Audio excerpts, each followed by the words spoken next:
Con Alberto Pozzato, autore del gol del 2-1 che ha deciso il derby in favore del Bassano 54, un tuo giudizio sulla partita?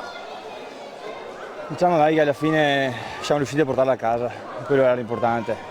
Sapevamo che venire qui era difficile perché comunque è uno scontro salvezza perché noi siamo lì vicini e l'importante era portare a casa 3 punti, anche se era un po' su e giù, ma l'importante era 3 punti.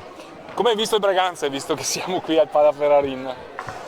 Ho visto un Braganza che ha giocato bene, si è difeso molto bene nel primo tempo, poi noi abbiamo trovato il secondo gol che è venuto, però ha fatto una partita. Bravi portieri, no?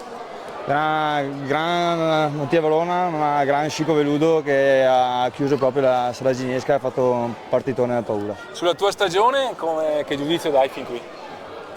Beh, non saprei, ti dico la verità, cerco sempre di impegnarmi al 100% e giocare al massimo quello che posso fare, insomma. Ecco.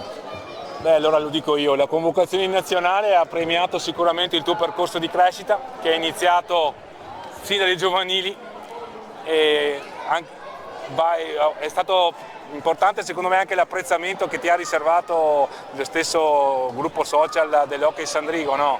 Si sono congratulati con te, sei un altro dei sandricisti che vanno in nazionale e ti auguro di onorare al meglio come meriti la maglia azzurra che trovi quasi a 30 anni ma secondo me in maniera assolutamente meritata.